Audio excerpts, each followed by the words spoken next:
folks, it's Amy from Colorado Mountain Living, trying to get a different angle of the homestead here. So I wanted to tell you guys about an interesting little story. Happened about a month ago or so.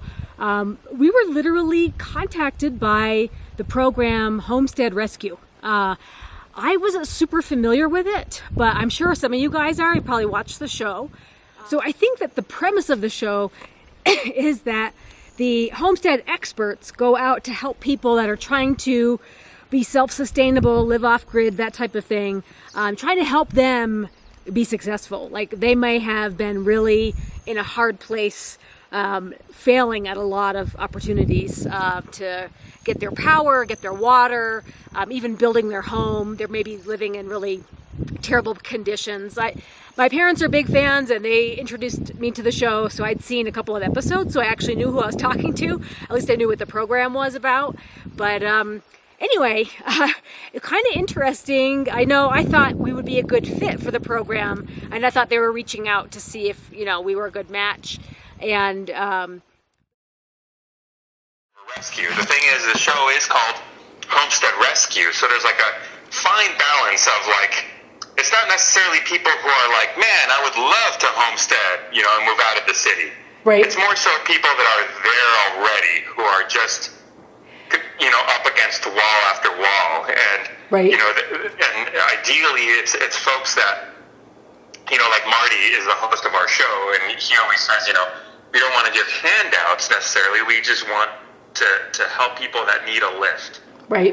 For whatever reason. So it's folks who are like, I put up my solar panels, a windstorm took them out. I put them up again, and we had they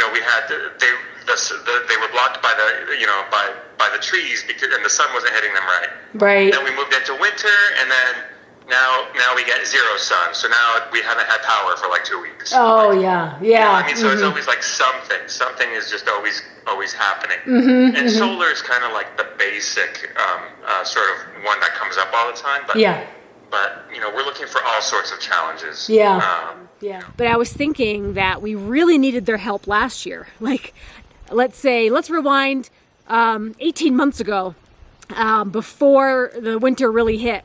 We were really in a hard place with really unseasonably cold weather coming in right away, freezing our water tank. We didn't have any running water. We didn't have a well. We didn't have electricity to the house yet. We were wanting to do solar. In fact, I'll show you, we have a place that we poured a concrete pad on our property for solar panels, and we even have a place to store the battery pack against the house. But we did not get that far in the initial year of our build, so we ended up going on grid.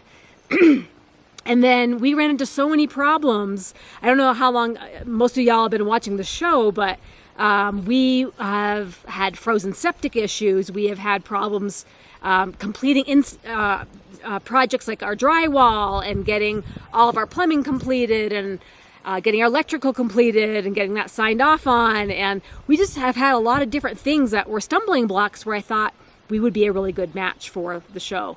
But it turns out they're looking for people that are in a little bit more of a hard up situation, more of an acute, immediate need of rescue, literal rescue. And I'm still thinking, we've got things we need to fix here. We need to get our retaining wall done, and we need to get our shed fixed, and we want our workshop built. And, I'm kind of already been beyond that initial rescue. But anyway, there was a request from the producer of the show that our audience might be a great resource for ideas of which homestead channels that they're currently following that probably need rescue. So I'm going to post a link for an email contact. If you guys have any ideas for homesteaders that you think are in need of rescue, please reach out to them and say, here, watch this channel, or look up this blog, or wherever, whatever you're following, if you think that they're in need of rescue, because they're looking for the next episode. They're looking for the next season, right? So they're looking for ideas of who might be a really good fit for the program. But apparently it wasn't us. Apparently we made it out of the rescue phase, because we were definitely in the rescue phase. Let me tell you, 18 months ago, we were definitely in that rescue phase. But, we kind of pulled our way out of it. And the good news, even though we didn't make it onto the list, the short list for Homestead Rescue, we were contacted by another production company, and this is still in the works. So we're going to keep you guys posted. We're in the interview process right now. We might be getting a documentary done on us on our home build. So we'll, let you know if anything happens from that. But we're definitely, in the initial stages of getting everything all set up.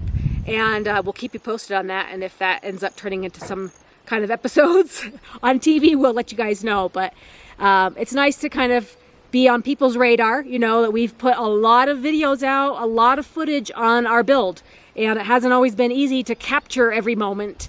Hasn't been easy, sometimes when times were tough and you don't feel like making a video, you're kind of in a bad mood for whatever reason, you're cold, you don't have great heat yet, or your water tank froze, or your septic system froze and you don't have good drainage. So we've had a lot of hardships caught on film. So we're happy to share all that. We've got coming up on, we're about 2.5 years into YouTube now, so we definitely have a lot of footage out there of our entire, story. So anyway, we're happy to share that with you guys, and just wanted to kind of let you know about some of this sort of exciting stuff behind the scenes. We're catching the attention of other producers and entertainment industries with our YouTube content. So it's kind of fun to be recognized, even if we're not like a perfect match. And maybe we will be someday, guys. I don't know. We'll see what happens with it. But I'll just pop in a few pieces of footage here so you can kind of see, what we kind of talked about. But we're hoping that, we'll keep documenting and keep sharing our story, and hopefully some folks get some good tips out of it, or if at least some entertainment. So at least we got that going for us. But anyway. Okay. Basically we're just looking for people to help, Yeah, people who are already out there but who are struggling. And we're also looking for people too, that this has come up a couple of times, where like people get out there, they think everything's cool, and then all of a sudden something happens, or they realize something, and they're like, oh, we got to get out of here. Yeah. And so they have this homestead, and they were there, but now they had to leave it because they can't figure something out. Right. Like one of them has like really ridiculous flooding.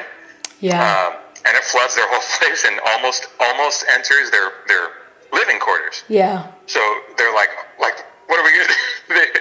They were like way over and they were way over their heads. So they were like, we got to get out of here because we're gonna get stuck out here. Yeah. So they're trying to like figure that out, but in the meantime, they're like not living there, and they're like blowing all this money trying to like figure out where to stay because that's their home. So like we're gonna hopefully they get chosen for this, and hopefully we go out there to help them out because they were awesome. Yeah. Anyway, thought we'd give you a little quick update on that little blip about Homestead Rescue and our possible upcoming opportunity. I'll let you know more about that once I get some details.